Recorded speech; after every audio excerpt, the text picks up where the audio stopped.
Hello बच्चों, तो अब हम लोग पढ़ने जा रहे हैं विद्युत धारा। ठीक है, तो इस वीडियो में हम लोग विद्युत धारा क्या होता है ये पढ़ेंगे, उससे संबंधित प्रश्न कैसे पूछे जाते हैं ये पढ़ेंगे, और बोर्ड में जितने भी प्रीवियस ईयर के क्वेश्चन पूछे गए हैं उसको हम लोग यहां पे सॉल्व करेंगे। ठीक है, तो स्टार्ट करते हैं सबसे पहले परिभाषा से। देखिए परिभाषा क्या है कि विद्युत आवेश के प्रवाह की दर को विद्युत धारा कहते हैं।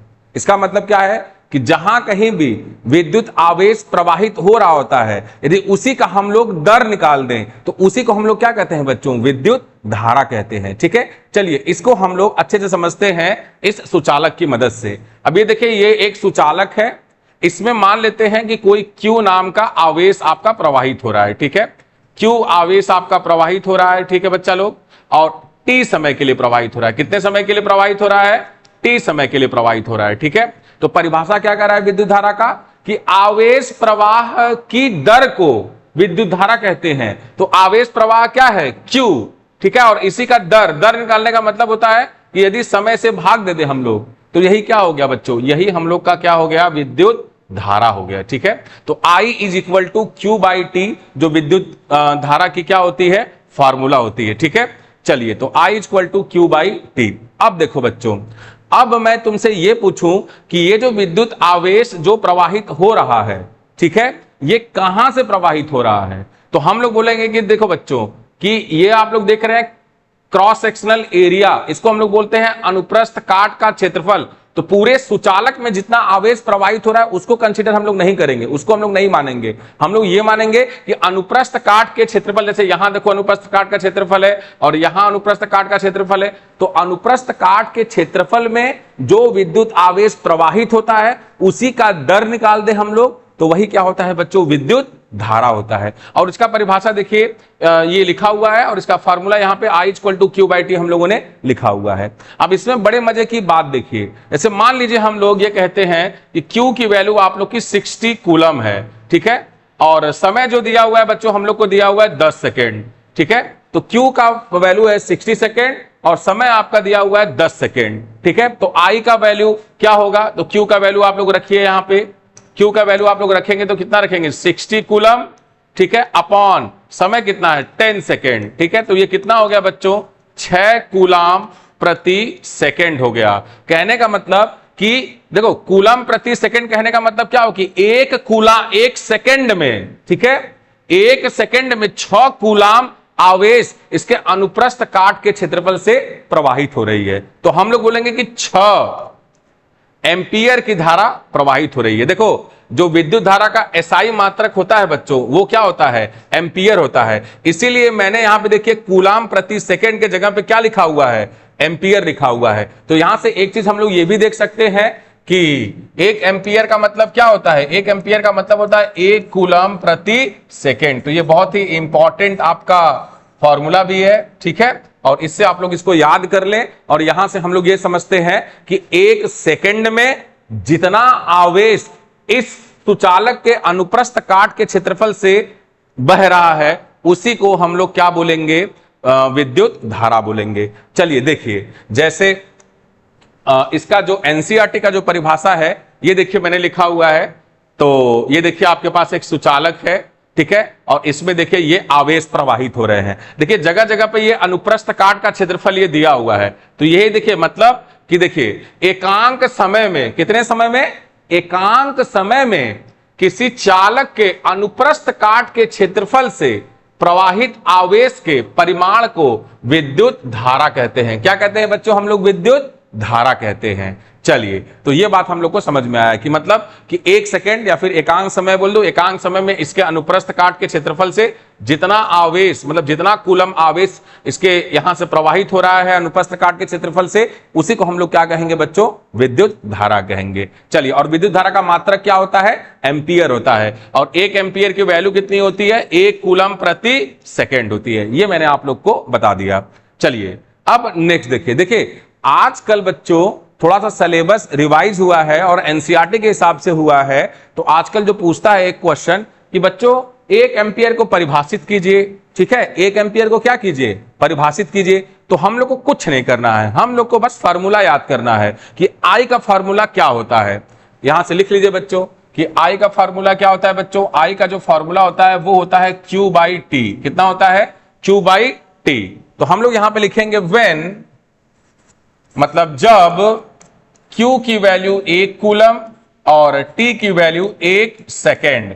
ठीक है, तो अब देखिए यहां से आप इसको बदल के देखिए कि जब ऐसा कर रहे हैं आप लोग तो देखिए I की वैल्यू कितनी आ जा रही है बच्चों, 1 कूलम बटा 1 सेकेंड। मतलब ये कितना आ गया, 1 कूलम प्रति सेकेंड, और कूलम प्रति सेकेंड क्या होता है, एम्पियर होता है। ठीक है, तो 1 एम्पियर। तो यहां से देखिए ये I की वैल्यू बच्चों कितनी मिल गई, 1 एम्पियर। और कब मिल रही है, कब मिल रही है ये बात ध्यान रखिए, जब Q की वैल्यू 1 कूलम है और T की वैल्यू क्या है, 1 सेकेंड है। तो बच्चों देखो यहां से आप देखो ये सुचालक है, इस सुचालक के अनुप्रस्थ काट के क्षेत्रफल से, ठीक है, इस सुचालक के अनुप्रस्थ काट के क्षेत्रफल से 1 सेकेंड में यदि T इक्वल टू 1 सेकेंड में यदि Q इक्वल टू 1 कूलम आवेश प्रवाहित हो रहा है तो हम लोग बोलेंगे बच्चों कि 1 एम्पियर की धारा क्या हो रही है, प्रवाहित हो रही है। ठीक है, तो ये बात आप लोग यहां से देख लीजिए। देखिए यही मैंने आप लोग का लिखा हुआ है और ये जो डेफिनेशन मैंने उठाया हुआ है ये डायरेक्टली एनसीईआरटी में से उठाया हुआ है। ठीक है, तो देखिए क्या लिखा हुआ है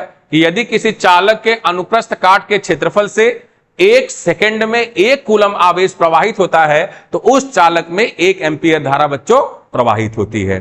तो आशा करता हूं कि आप लोग को 1 एम्पियर की परिभाषा आप लोग को समझ में आया। आजकल आपका पूछ रहा है तो ये वेरी वेरी इंपॉर्टेंट, इसको आप लोग यहां पे क्या कीजिए, यहां पे स्टार बना लीजिए ताकि आप लोग का पूछेगा ही पूछेगा ऑलमोस्ट। ठीक है, चलिए तो अब हम लोग क्या करते हैं, कुछ और समझते हैं धारा के बारे में। देखिए धारा जो होता है, धारा का जो हम लोग मापते हैं वो हम लोग मापते हैं अमीटर से। देखिए तो धारा को अमीटर नामक उपकरण से मापा जाता है। देखिए यहां पे मैंने अमीटर बना रखा है, बस आप लोग को ये याद करना है कि धारा को किस उपकरण से मापा जाता है। ये डायग्राम आप लोग को याद नहीं करना है लेकिन मैं आपको दिखा दे रहा हूं यहां पे। नेक्स्ट देखिए कि अमीटर को बच्चों श्रेणी क्रम में संयोजित करते हैं। किसमें करते हैं, अमीटर को श्रेणी क्रम में संयोजित करते हैं। तो श्रेणी क्रम क्या होता है, पार्श्व क्रम क्या होता है, इसी चैप्टर में हम आगे पढ़ेंगे। लेकिन अभी के लिए बस आप लोग ये याद कर लीजिए कि अमीटर को बच्चों किस में जोड़ा जाता है, श्रेणी क्रम में जोड़ा जाता है। ठीक है, चलिए नेक्स्ट हम लोग देखते हैं। देखिए बच्चों जैसे आवेश कितने प्रकार के होते हैं, आवेश 2 प्रकार के होते हैं, एक धनावेश होता है और एक क्या होता है, ऋणावेश होता है। ठीक है, तो अब हम लोग ये पूछते हैं कि धनावेश की जो दिशा होती है क्या वही धारा की दिशा होती है, ऋणावेश की जो बहने की दिशा होती है क्या वही धारा की दिशा होती है। तो चलिए इसको हम लोग क्या करते हैं, क्लैरिफाई करते हैं, इसको हम लोग समझते हैं। तो देखिए ये आप लोग को चालक दिखा हुआ है और यहां पे देखो ये धनावेश दिया हुआ है। ठीक है, ये क्या दिया हुआ है आप लोग को, धनावेश दिया हुआ है। यहां पे देखिए आप लोग ये क्या दिया हुआ है, ये धनावेश दिया हुआ है। ठीक है, और धनावेश के बहने की दिशा इधर दी हुई है। ठीक है, तो ये बोल रहा है कि धनावेश के प्रवाह की दिशा को ही विद्युत धारा की दिशा माना जाता है।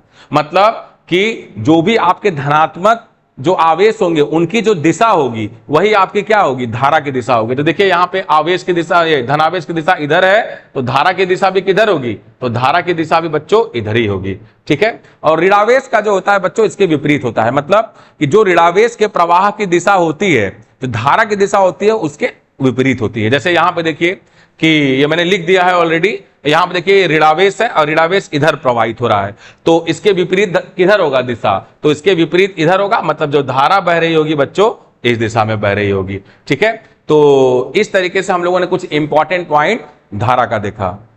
तो अब बच्चों हम लोग जो प्रीवियस ईयर एग्जाम में, बोर्ड के एग्जाम में जो कुछ क्वेश्चन पूछे गए हैं उसको हम लोग सॉल्व करते हैं। देखिए जैसे एक चालक में 10 एम्पियर की धारा प्रवाहित होती है तो इसके संगत 2 सेकंड में प्रवाहित होने वाले आवेश की मात्रा कितनी होगी। ठीक है, और ये बच्चों देखो 2024 में क्वेश्चन पूछा हुआ है। तो चलिए हम लोग इसको सॉल्व करते हैं। तो एक चालक में 10 एम्पियर की धारा प्रवाहित होती है, तो आपको दे दिया है बच्चों कि आई की वैल्यू कितनी प्रवाहित हो रही है, 10 एम्पियर की धारा प्रवाहित होती है। इसके संगत 2 सेकंड में, तो टाइम कितना दे दिया है बच्चों, 2 सेकंड आपको समय दे दिया है। ठीक है, और पूछ रहा है 2 सेकंड में प्रवाहित होने वाले आवेश की मात्रा कितनी होगी। मतलब यहां से आपको Q की वैल्यू आपको पूछ रही है, Q की वैल्यू आपको पूछ रही है। तो अभी हमने आपको बताया हुआ था कि जो विद्युत धारा का बच्चों जो फॉर्मूला होता है वो क्या होता है। तो हम लोगों ने पढ़ा था कि जो विद्युत धारा का जो परिभाषा होता है, फॉर्मूला होता है, ये होता है Q बाई टी। ठीक है, अब यहां से यदि हम लोग Q की वैल्यू हम लोग को पूछ रहा है तो यहां से हम लोग देखो तिर्य गुणा कर सकते हैं। इसके नीचे हम लोग 1 लगा दिया, मतलब कोई फर्क, और इस तरीके से हम लोग तिर्यक गुणा कर सकते हैं। ठीक है, तो क्या हो जाएगा, q into 1 equal to I into T. तो q की वैल्यू कितनी हो गई, i इंटू टी। तो यहां से आप लोग देखिए कि जो q की वैल्यू कितनी होगी, तो q की वैल्यू हम लोग लिखेंगे यहां से। ठीक है, तो वो लिखेंगे i की वैल्यू बच्चों आपको देखिए कितनी दे रखी है, 10 एम्पियर दे रखी है। तो यहाँ पे सिंपली आप लोग 10 लिख लीजिए, और t की वैल्यू कितनी रखी है, 2 रखी है। ठीक है, तो यहां से आप लोग ये लिख दीजिए। तो q की वैल्यू कितनी हो गई बच्चों, q की वैल्यू हो गई 20 कूलम। ठीक है, q की वैल्यू बच्चों कितनी हो गई, 20 कूलम। ठीक है, तो ये रहा बच्चों हमारा उत्तर, ये क्या रहा बच्चों हमारा उत्तर। ठीक है, तो चलिए और हम लोग नेक्स्ट क्वेश्चन पे बढ़ते हैं। देखिए ये जो क्वेश्चन है बच्चों, ये आपके मैंने एनसीईआरटी से उठाया हुआ है। ठीक है, उसी तरीके का सवाल है, लेकिन थोड़ा सा बदल दिया है। ध्यान नहीं देंगे तो आप लोग गलत कर देंगे। देखिए ध्यान से, किसी विद्युत बल्ब के तंतु में से 0.5 एम्पियर विद्युत धारा, तो आई की वैल्यू कितनी दे रखी है बच्चों, 0.5 एम्पियर विद्युत धारा 10 मिनट तक प्रवाहित होती है। तो टी की वैल्यू कितनी दे रखी है, 10 मिनट। टी की वैल्यू कितनी दे रखी है बच्चों, 10 मिनट तक प्रवाहित होती है। तो विद्युत परिपथ से प्रवाहित विद्युत आवेश का परिमाण ज्ञात कीजिए। तो मतलब कि क्यू का वैल्यू आपको पूछा हुआ है। तब देखो आप क्या करेंगे, डायरेक्टली क्यू का आप ही फार्मूला हम लोग लिखा था, आई इंटू टी होता है। क्यू का वैल्यू क्या होता है बच्चों, आई इंटू टी होता है। तो डायरेक्ट आप क्या करेंगे कि यहां से आई का वैल्यू 0.5 रखेंगे, और टी का वैल्यू यदि 10 रखा आपने तो समझ लीजिए कि आपका क्वेश्चन गलत हो गया। ठीक है, क्यों, क्योंकि यहां पे बच्चों 10 मिनट दिया हुआ है, और जो हम लोग को रखना क्या है, सेकेंड रखना है। तो 10 को क्या लिख सकते हैं बच्चों हम लोग, इसको हम लोग लिख सकते हैं 10 गुणे 60 सेकेंड। 1 मिनट में क सेकेंड, 60 सेकेंड। तो ये कितना हो गया, 600 सेकेंड हो गया। ठीक है, तो अब हम लोग रखेंगे तो अब हम लोग का उत्तर सही मिलेगा। तो क्यू का वैल्यू हम लोग यहां पे क्या रखेंगे, टी की वैल्यू रखेंगे 600। तो 0.5 गुणे 600 कितना हो जाएगा, 300। तो 300 कूलम। तो क्यू की वैल्यू बच्चों कितनी मिल गई, क्यू की वैल्यू हम लोग को मिल गई बच्चों 300 कूलम। तो ये रहा बच्चों हमारा आंसर, ये दूसरे क्वेश्चन का आंसर हो गया। ठीक है, चलिए तो चलिए बच्चों अब हम लोग क्या करते हैं, अब हम लोग दूसरा क्वेश्चन लगाते हैं जो कि आपके बोर्ड के एग्जाम में पूछा हुआ है। ठीक है, देखिए ध्यान से, एक धारा वहन करने वाले चालक में 5 गुणे 10 के घाते 16 इलेक्ट्रॉन्स 20 सेकेंड के लिए बाहरी आपूर्ति से जुड़े होने पर प्रवाहित होते हैं। ठीक है, तो चालक में धारा का मान ज्ञात कीजिए। ठीक, तो पहले हम लोग जो दिया है उसको लिख देते हैं कि एक धारा वहन करने वाले चालक में ये 5 गुणे 10 के घाते 16 इलेक्ट्रॉन है। ठीक है, तो मतलब जो n की वैल्यू हो गई, आपको कितना दिया हुआ है, 5 गुणे 10 के घाते 16 इलेक्ट्रॉन। तो n की वैल्यू हम लोग ये लिख लीजिए। और t की वैल्यू क्या हो गई है बच्चों, t की वैल्यू कितनी देर के लिए है, 20 सेकेंड, मतलब 20 सेकेंड के लिए बाहरी आपूर्ति से जुड़े होने पर प्रवाहित होते हैं। तो चालक में धारा का मान पूछा हुआ है, किसका मान पूछा हुआ है, अब धारा का मान पूछा हुआ है। तो धारा का फॉर्मूला क्या होता है, जरा बताइए आप लोग, धारा का फॉर्मूला क्या होता है। तो धारा का फॉर्मूला बच्चों होता है, आई की वैल्यू क्या होती है, Q बाई टी। ठीक है, अब यहां पे Q की वैल्यू तो दिया नहीं है, लेकिन देखिए यहां पे एक बात ध्यान से देखिए कि एक धारा वहन करने वाले चालक में इतना इलेक्ट्रॉन 5 गुणे 10 के घाते 16 इलेक्ट्रॉन है। तो एक इलेक्ट्रॉन पे कितना आवेश होता है, 1.6 गुणे 10 के घाते -19। तो उतने इलेक्ट्रॉन में कितना होगा, तो Q की वैल्यू हम लोग लिख सकते हैं, Q की वैल्यू हो जाएगी N इंटू ई, ये मैंने आपको बताया भी हुआ है। तो N की वैल्यू आपको दे रखी है 5 गुणे 10 के घाते 16, और इलेक्ट्रॉन का आवेश कितना होता है बच्चों, 1.6 गुणे 10 के घाते -19। ठीक है, तो देखो ये कितना हो जाएगा, 16 पचे 80, ये 8 हो जाएगा, गुणे ये 16 है और ये -19 है, तो 10 के घाते 16 -19, तो ये कितना हो गया, 8 गुणे 10 के घाते -3। ठीक है, तो ये 8 गुणे 10 के घाते -3 क्या हो गया आपका, Q की वैल्यू आपको मिल गई। ठीक, तो अब आपको क्या निकालना है, I की वैल्यू निकालनी है। ठीक है, तो I का वैल्यू आप रखेंगे यहाँ पे। ठीक है, अब Q और T की वैल्यू रखिए आप यहाँ पे। तो Q की वैल्यू बच्चों कितनी आ गई है, 8 गुणे 10 के घाते -3 बटा, अब यहां पे देखिए कितना दिया हुआ है, 20 सेकेंड दिया हुआ है। कितना दिया हुआ है, 20 सेकेंड आपका दिया हुआ है। ठीक है, तो यहां पे लिख लीजिए 20 सेकेंड और काट दीजिए, 4 दूना 8 और 4 पच्चे 20, और ये कितना हो जाएगा, 2 को 5 से भाग देंगे तो 0.4 बार में जाएगा। तो 0.4 गुणे 10 के घाते -3, तो ये वैल्यू कितनी आ गई बच्चों, आई की वैल्यू आ गई। कौन सी वैल्यू आ गई, आई की वैल्यू आ गई। या तो इसको ये लिखिए, या तो आपका आंसर लिख दे 0.4 ये एम्पियर लिख सकते हैं यहाँ पे, या फिर लिख सकते हैं 10 के घाते -3 हटाएंगे तो ये मिली एम्पियर हो जाएगा। ठीक है, तो आई की वैल्यू बच्चों कितनी आ गई आप लोग के सामने, आई की वैल्यू आपको मिल गई 0.4 मिली एम्पियर। ठीक है, तो इसको मैं अंडरलाइन कर देता हूं, और ये है हमारा बच्चों उत्तर।